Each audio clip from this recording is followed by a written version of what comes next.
This YouTube channel does not promote any violent, harmful, or illegal activities. All content provided by this channel is meant for an educational purpose only.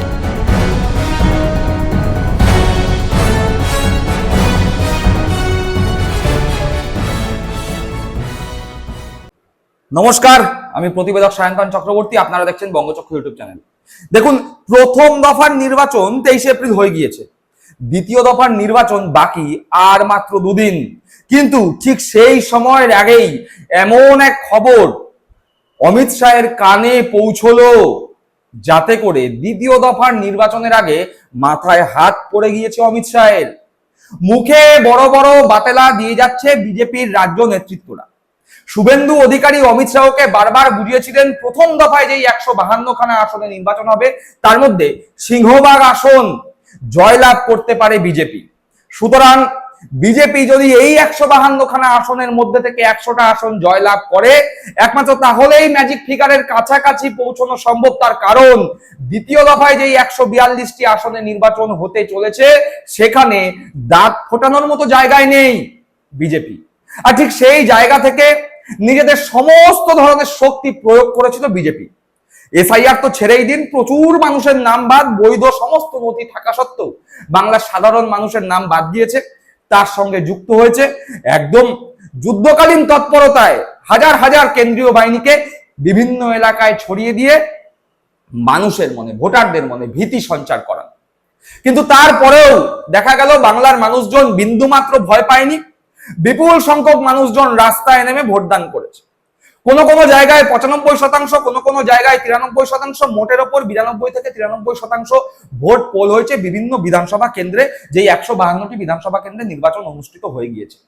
আর তারপরেই বিজেপির চিৎকার শুরু হয়ে গিয়েছে। এত বেশি সংখ্যক মানুষ রাস্তায় নেমে ভোট দিয়েছে এবং এই ভোট সরকার বিরোধী ভোট, প্রতিষ্ঠান বিরোধী ভোট। কিন্তু দেখা যাচ্ছে 2021 সালেও একই রকম ভোট পড়েছিল। সুতরাং ভোটার তালিকা থেকে বিভিন্ন নাম বাদ যাওয়ার ফলে মোট ভোটারের সংখ্যা কমে যাওয়ায় এই পার্সেন্টেজ বৃদ্ধি পেয়েছে। এই কথা আমরা আগেও বলেছি। কিন্তু কেন মাথায় হাত পড়লো অমিত শাহের?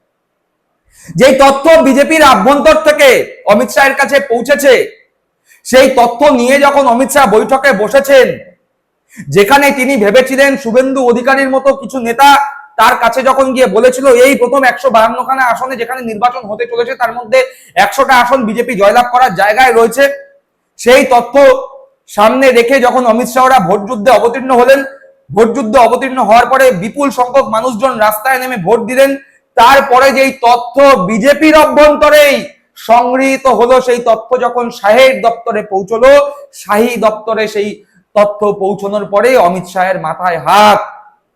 বিজেপির সূত্র মারফত পাওয়া খবর, একেবারেই সন্তুষ্ট নয় অমিত শাহ সহ কেন্দ্রীয় নেতৃত্ব। তারা তো বঙ্গ নেতাদের কথায় বিভিন্ন জায়গায় ঢাকঢোল পিটিয়ে বলছে এই 152 আসনের মধ্যে 110 বিজেপি জয়লাভ করে গেছে। কিন্তু বাস্তবে যেই তথ্য তাদের কাছে পৌঁছেছে, হ্যাঁ ঠিক শুনছেন, যেই তথ্য তাদের কাছে পৌঁছেছে তাদের আভ্যন্তরীণ সমীক্ষায়, সেই তথ্য 66টির বেশি বিজেপিকে দিচ্ছে না। যদিও তৃণমূল কংগ্রেসের পক্ষ থেকে বলা হচ্ছে যে 152-র মধ্যে তৃণমূল কংগ্রেস 120-30টির কাছাকাছি আসনে পৌঁছে গেছে, সেক্ষেত্রে বিজেপি এই প্রথম দফায় 20-22টির বেশি আসন পাওয়ার জায়গায় নেই। কিন্তু সেটা তৃণমূল কংগ্রেসের দাবি। বিজেপির আভ্যন্তরীণ সূত্রের খবর কি? সেই আভ্যন্তরীণ সূত্রের খবর, বিজেপি 66টির বেশি পৌঁছাচ্ছে না প্রথম দফায়, 1000 চেষ্টা করুক। অর্থাৎ যে অঙ্কের হিসাব 110-এ পৌঁছে দিচ্ছিল বিজেপিকে, সেই অঙ্কের হিসাব মিলছে না, মেলাতে পারছে না অমিত শাহ, মেলাতে পারছে না বিজেপির কেন্দ্রীয় নেতৃত্ব, মেলাতে পারছে না বিজেপি শাসিত 16টি রাজ্যের মুখ্যমন্ত্রী যারা এই রাজ্যে এসে পড়ে আছে ভোট প্রচার করার জন্য, মেলাতে পারছে না প্রধানমন্ত্রী, মেলাতে পারছে না বিজেপির কেন্দ্রীয় নেতৃত্বরা। কেন মেলাতে পারছে না সেই তথ্য তো আপনাদের জানানো দরকার। তার কারণ সেই তথ্য যদি আপনাদের না জানাই, তাহলে তো মনে হবে হাওয়ায় কথা বলছি। আর বঙ্গচক্র ইউটিউব চ্যানেল হাওয়ায় কথা বলে না।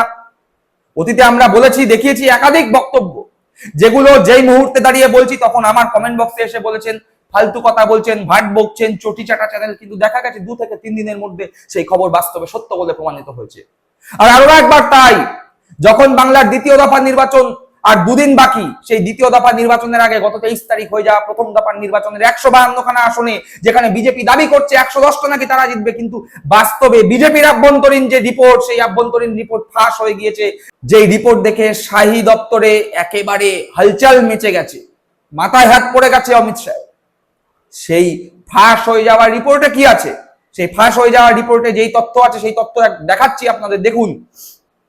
কুচবিহার বিজেপি 5টির বেশি জিততে পারছে না, কালিম্পং 1টি আসন জিততে পারছে না, জলপাইগুড়ি 4টি আসনে বিজেপি জেতার জায়গায় রয়েছে, আলিপুরদুয়ার 5টি, দার্জিলিং এ 4টি জিতবে, উত্তর দিনাজপুরে 1টি জেতার জায়গায়, দক্ষিণ দিনাজপুরে 6টি বা 4টি জেতার জায়গায় রয়েছে, মালদায় 6টি।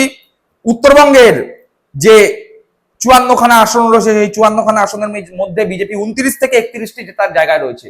বলাই বাহুল্য, এই 54টির মধ্যে গতবার 2021 সালে বিজেপি 30টি আসন পেয়েছিল। অর্থাৎ এই উত্তরবঙ্গে বিজেপির যে ফলাফল 2021-এ হয়েছিল, 2026-এর বিধানসভা নির্বাচনেও মোটামুটি সেই জায়গাতেই, হয় একটা আসন কমবে নয় একটা আসন বাড়বে, এরকম একটি জায়গায় বিজেপি রয়েছে।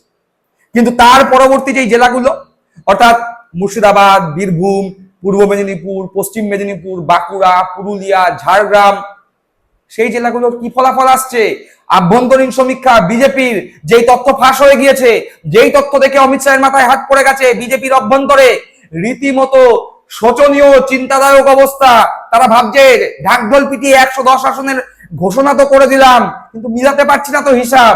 উত্তরবঙ্গের 54টি আসনের মধ্যে বিজেপি 30, 29, 31-এর জায়গায়।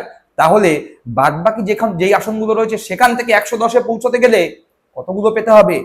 80টার কাছাকাছি আসন পেতে হবে। সম্ভব কি পাওয়া? দেখুন তাদের যে তথ্য ফাঁস হয়ে গেছে সেই তথ্যে কি বলছে। মুর্শিদাবাদে হাজার চেষ্টা করেও, চরম ভোট কাটাকাটির খেলা হলেও বিজেপি 3টির বেশি আসন পাচ্ছে না। পূর্ব মেদিনীপুর শুভেন্দু অধিকারীর জেলা, গতবার বিজেপি এখানে 7টি আসন পেয়েছিল, তৃণমূল কংগ্রেস 9টি। এখানে বিজেপি ভালো ফলাফল করছে। পূর্ব মেদিনীপুরে 10টি আসন জয়লাভ করার জায়গায় রয়েছে বিজেপি, আভ্যন্তরীণ সমীক্ষা বিজেপির সেই সমীক্ষা অনুযায়ী। পশ্চিম মেদিনীপুরে বিজেপি 4টি আসন জয়লাভ করার জায়গায় রয়েছে। ঝাড়গ্রামে তৃণমূল 4-0 করে দিয়েছিল, সেই হিসাবে বিজেপি এবার 2টি আসন এখানে পাচ্ছে। বাঁকুড়ায় 7টি আসন জয়লাভ করার জায়গায় রয়েছে, পুরুলিয়ায় 7টি আসন জয়লাভ করার জায়গায় রয়েছে, বীরভূম গত বছর 1টি পেয়েছিল, এবার একটা আসন বাড়িয়ে 2টি আসন জয়লাভ করার জায়গায় রয়েছে। আর পশ্চিম বর্ধমান 2টি আসন জয়লাভ করার জায়গায় রয়েছে। অর্থাৎ এই যে মধ্যবঙ্গে যে ভোট হয়েছে, অর্থাৎ মুর্শিদাবাদ, পূর্ব মেদিনীপুর, পশ্চিম মেদিনীপুর, ঝাড়গ্রাম, বাঁকুড়া, পুরুলিয়া, বীরভূম, পশ্চিম বর্ধমান মিলিয়ে মোট 33টি। অর্থাৎ এই 2 মিলিয়ে উত্তরবঙ্গ আর মধ্যবঙ্গ মিলিয়ে বিজেপি কটা দাঁড়াচ্ছে? 62টা আসন। কি বললাম প্রথমে, যে প্রথম দফার 152 আসনের মধ্যে বিজেপি ঢাক ঢোল পিটিয়ে বলছে 110, কেউ বলছে 120, কেউ বলছে 125, কিন্তু অঙ্কের হিসাব তাদের সেখানে পৌঁছতে পারছে না।